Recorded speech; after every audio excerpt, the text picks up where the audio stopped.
Most of the time when I hear covers of Hit the Road Jack, people don't quite play the chords the way that Ray Charles did when he played it live. Well, I guess if you say so. Quite often people will play it something like this.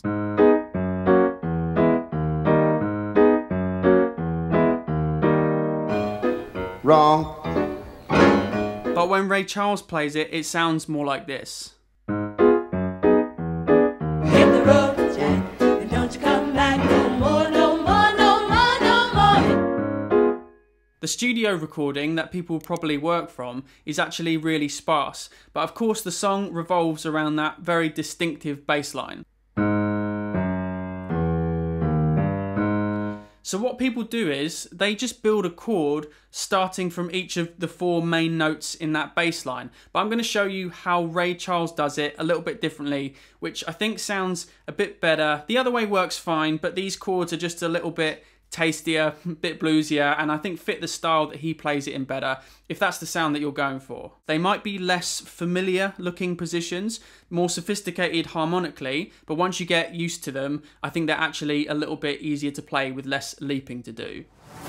So the bass line is G sharp, F sharp, E, and then D sharp, and that just loops around, and quite often it'll go just pull up a half step back up to the G sharp.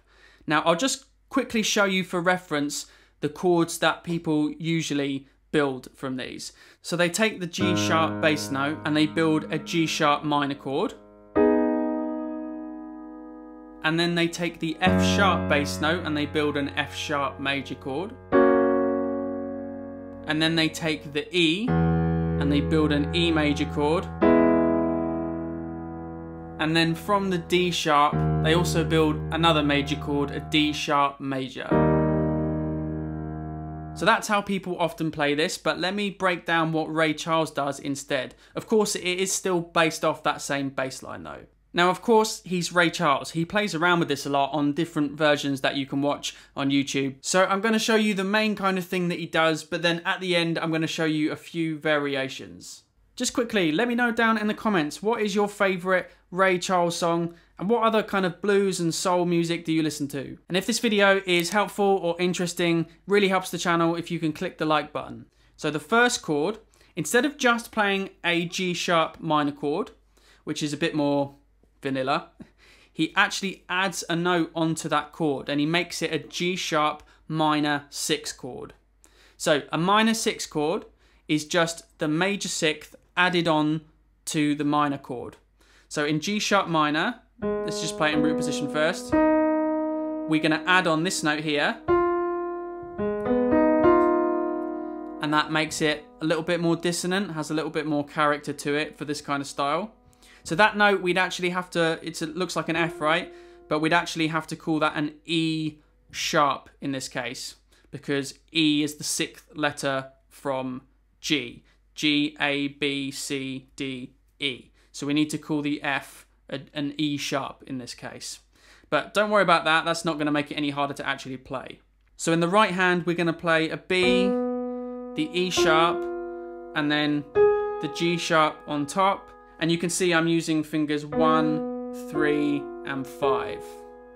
And in the left hand, we've got G sharp bass line. And we're actually going to use the octave as well. So we're going to play the bottom note, and then we're going to play the octave with the chord, like this.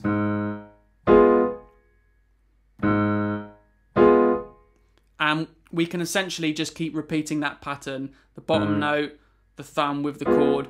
And you can just use that pattern for the whole song, although of course we can play around with it as well. Just try not to play these thumb notes too loud. They work better when they're a little bit more subtle. So that's the first chord. Now the next chord, the bass line has to move down to F sharp, but we're not going to play an F sharp major chord here.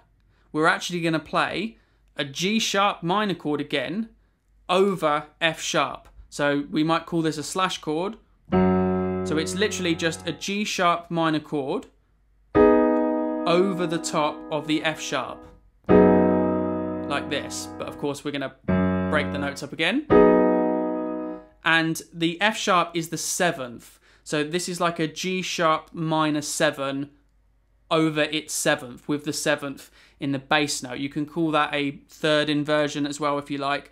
So in the right hand, we had this position, and then all we do is we lower that note to this one. And I only have to move finger 3 down to finger 2 like this. So now I've got 1, 2, and 5. So far we've got...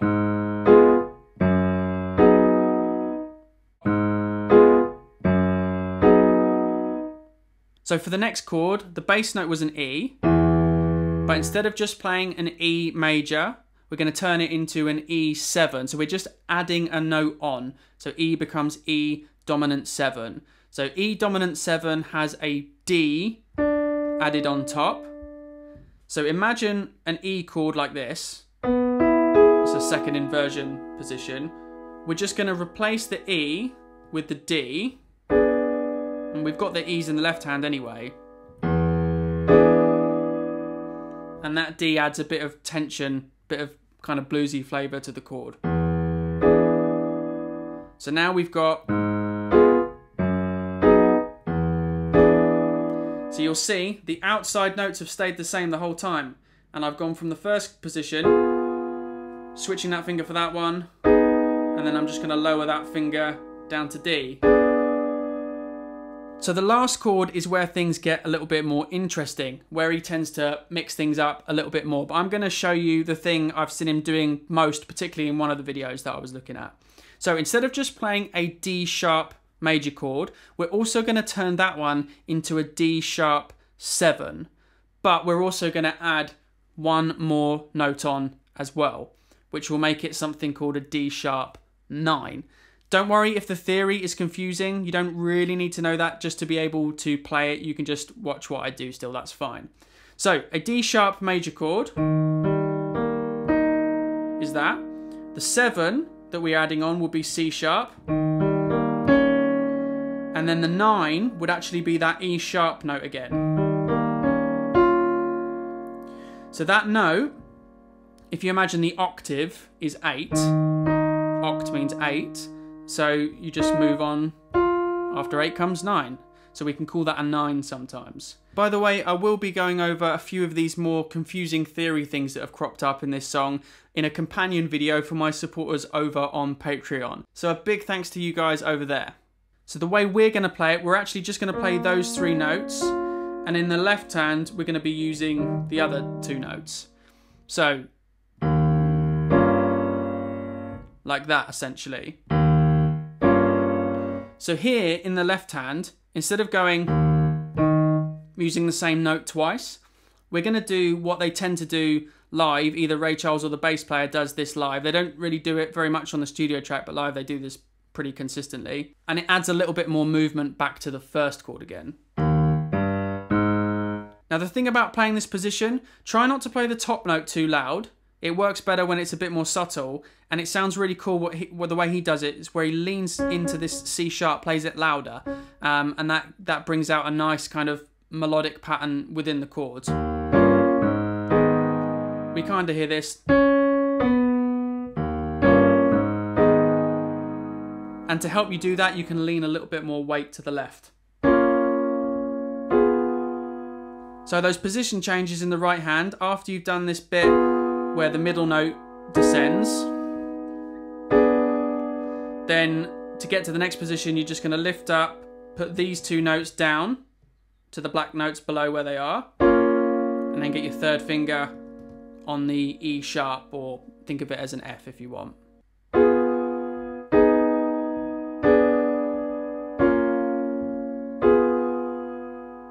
I think that sounds much better with those kind of jazzier, bluesier chords. Let me know what you think down below. There's a couple of ways we can add a little bit more groove onto the pattern of that last chord. The first way is like this. Instead of just going, we can use the octave as well and go. I'll do that slowly. So with the right hand, that would sound like this. So that note just goes in between. So all together.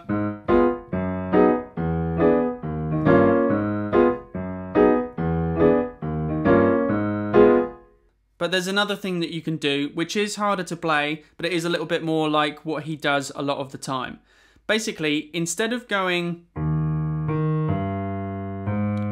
using that high D sharp there, we're gonna run through these notes back up to the G sharp, but with your bottom fingers. So hands together would look like this.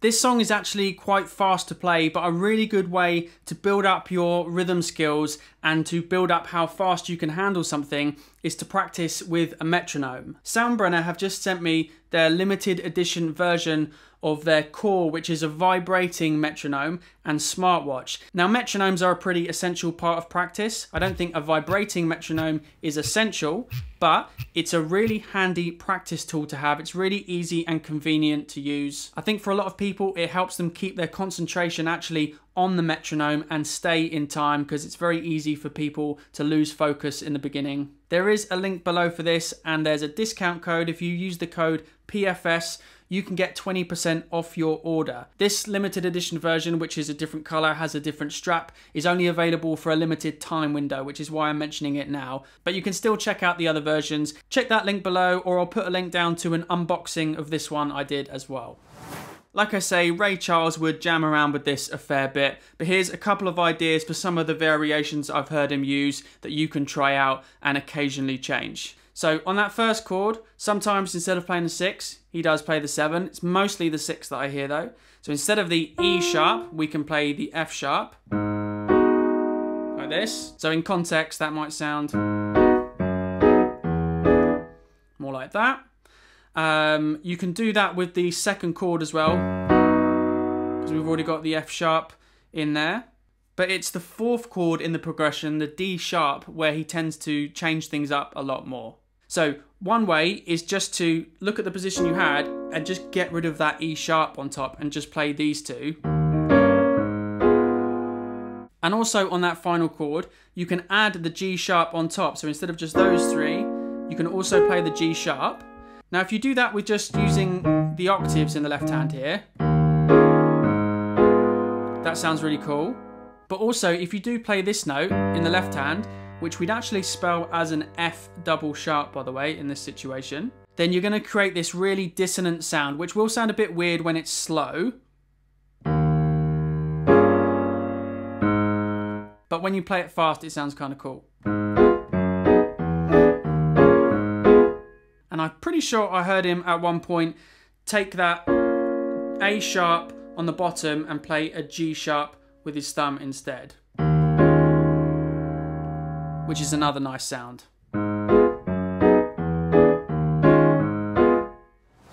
And lastly then, just a quick idea for how you can sometimes add some variety to the rhythm by adding some syncopated stabs. Now this is the great thing about using octaves, because you can keep a steady, even rhythm here, and then we can play some stabs in the right hand in between those to add a bit more rhythmic interest sometimes. So it works really well on the second chord. So instead of just playing this,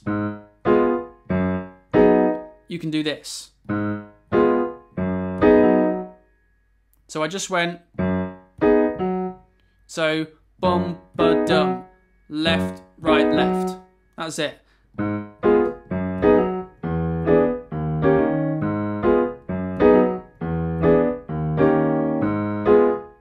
If you ever struggle playing hands together on piano, then I recommend watching this video next, which has got some great tips to help you push through that stage and practice better.